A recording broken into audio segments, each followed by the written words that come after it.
ஸ்ரீமதே ராமானுஜாய நமஹ. பூர்வர்கள் பாதையில் என்கிற இந்த தொடரிலே இன்று ஏகாதசியை பற்றி சில விஷயங்களை பார்ப்போம்.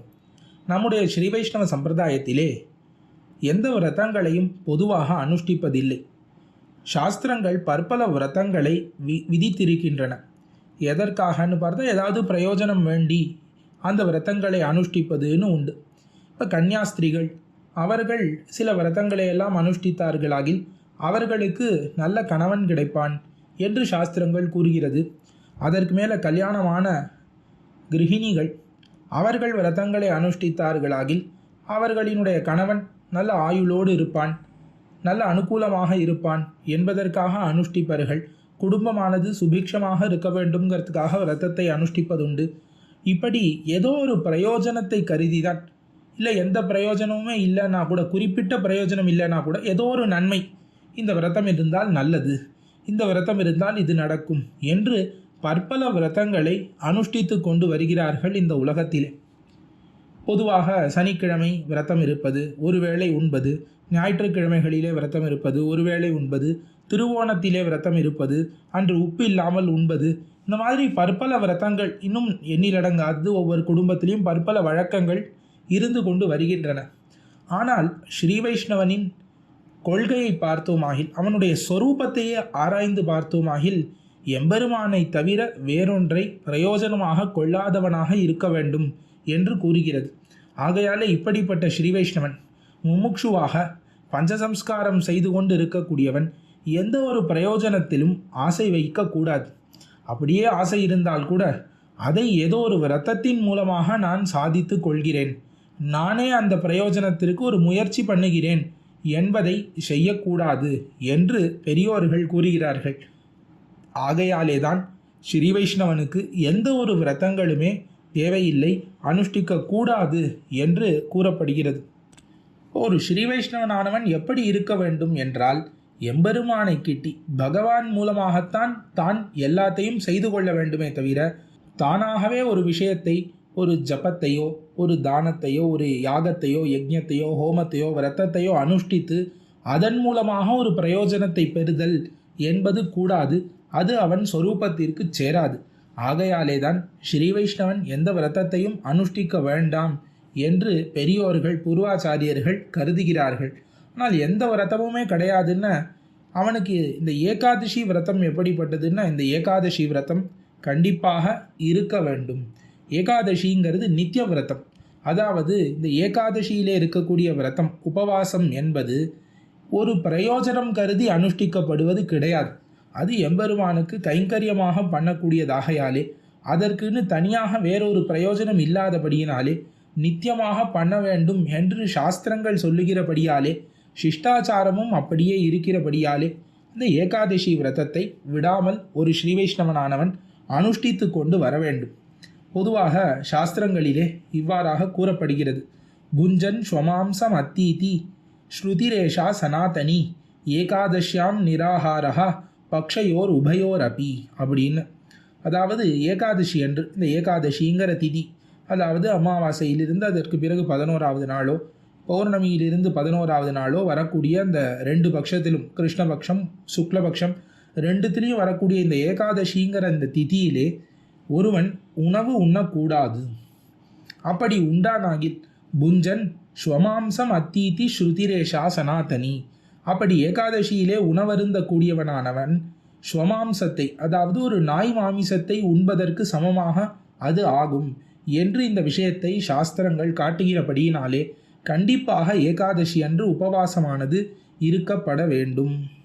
இந்த ஏகாதசி விரதத்திலே பற்பல நியமங்கள் இருந்தாலும் பெரும்பாலும் அனைவரும் கடைபிடிக்கக்கூடிய நியமம் என்னன்னு கேட்டால், காலையிலே தீர்த்தமாடி எம்பெருமானுக்கு நல்ல திருவாராதனங்களை பண்ணி அன்று நாள் முழுவதாக எம்பெருமானையே சிந்தித்து கொண்டு இப்படியே இருந்து உபவாசம் இருக்க வேண்டும்.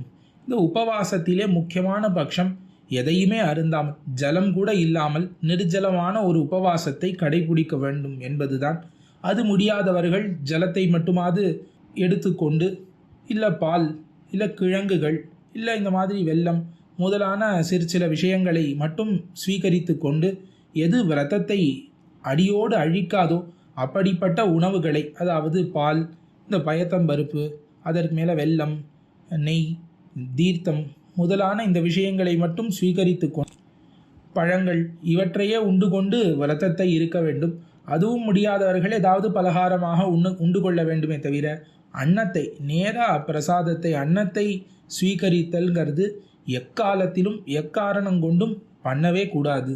இப்படி ஏகாதசியிலே எம்பெருமானையே மனதால் நினைத்து கொண்டு எம்பெருமானிடத்திலே பக்தி செலுத்தி கொண்டு இப்படியே எம்பெருமானினுடைய குணானுபவ கைங்கரியங்களிலே பொழுதுபோக்கி கொண்டு இருக்க வேண்டும். உபவாசம் முடிந்தவர்கள் கண்டிப்பாக இருக்க வேண்டும்.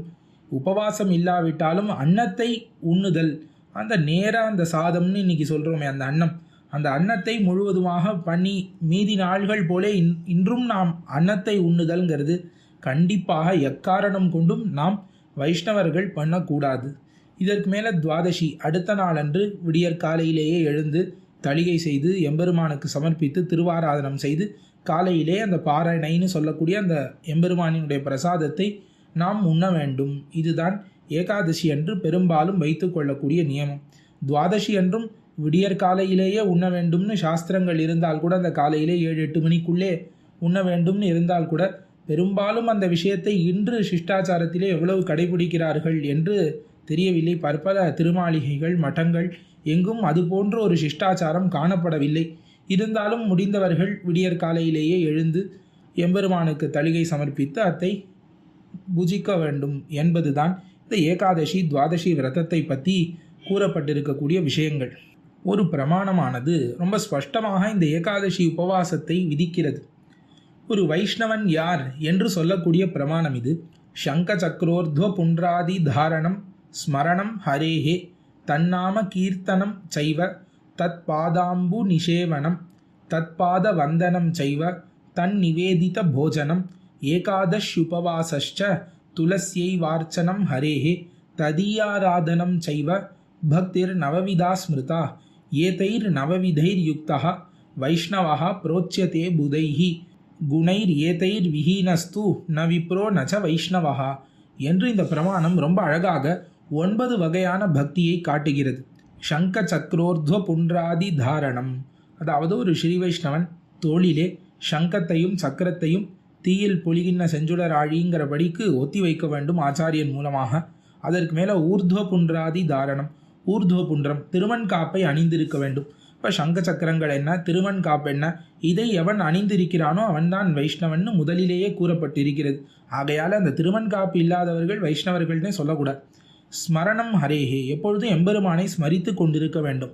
தன்னாம கீர்த்தனம், எம்பெருமானினுடைய திருநாமத்தை கீர்த்திக்க வேண்டும். தற்பாதாம்பு நிஷேவனம், எம்பெருமானினுடைய திருவடிப்பட்ட அந்த தீர்த்தம் திருவாராதனம் பண்ண அந்த தீர்த்தத்தை ஸ்வீகரிக்க வேண்டும். தற்பாத வந்தனம், எம்பெருமான் திருவடிகளை தொழ வேண்டும், எப்பொழுதும் எம்பெருமானை சேவிக்க வேண்டும். எம்பெருமான் தன் நிவேதித்த போஜனம், எம்பெருமானுக்கு சமர்ப்பிக்கப்பட்டு அமுது செய்விக்கப்பட்ட அந்த போஜனத்தை தான் உண்ண வேண்டும். ஏகாதஷ் உபவாசஸ்ச, ஏகாதசியிலே உபவாசம் இருக்க வேண்டும். துளசியினாலே எம்பெருமானை அர்ச்சிக்க வேண்டும். அதற்கு மேலே கடைசியாக ததீயாராதனம், அடியவர்களுக்கு ஆராதனம் பண்ண வேண்டும் என்று இந்த 9 வகையான பக்தி இருக்கிறதே. இதை யார் செய்கிறார்களோ அவன்தான் வைஷ்ணவன்னு அறிவாளிகள் கூறுகிறார்கள். இந்த 9 விதமான பக்தி யாரிடத்திலே இல்லையோ அவன் வைஷ்ணவனே கிடையாதுன்னு இந்த பிரமாணமானது கூறுகிறது. இதில் எப்படி திருமண் காப்பு எட்டுக்கொள்ளுதல்ங்கிறது வைஷ்ணவனுக்கு ஒரு லட்சணமோ, இன்னான் வைஷ்ணவன் எப்படி தெரியும்? நெத்தியில் திருமண் காப்பு, தோளிலே சங்கச்சக்கர தாரணம் இருந்தால் இன்னான் வைஷ்ணவன் அடையாளப்படுத்தப்படுகிறதோ அந்த மாதிரி ஏகாதசி உபவாசத்தையும் ஒரு லட்சணமாக கூறியிருக்கிறது இந்த பிரமாணம். ஆகையாலே அவசியமாக ஒரு வைஷ்ணவனாக இருக்கக்கூடியவன் இந்த ஏகாதசி உபவாசத்தை கண்டிப்பாக கடைபிடிக்க வேண்டும் என்பதுதான் நம்முடைய சித்தாந்தம். இதற்கு மேலே இந்த ஏகாதசியிலே சில சமயம் ஸ்ராத்தங்கள்லாம் வரும். இந்த ஸ்ராத்தங்கள்லாம் வரும்பொழுது அதை எப்படி பண்ண வேண்டும், அதாவது திருவத்தியனம் தவசம்னு கூறுகிறார்கள். இது பெரியோர்களது இறந்த தினத்திலே இது வருகிறது. அப்படி வரும்பொழுது ஏகாதசியாக அது இருந்தால் அன்று நாம் எப்படி அதை கடைபிடிக்க வேண்டும் என்பதை குறித்து அடுத்த பகுதியிலே பார்க்கலாம். ஆழ்வார் திருவடிகளே சரணம், எம்பெருமானார் திருவடிகளே சரணம், ஜீயர் திருவடிகளே சரணம்.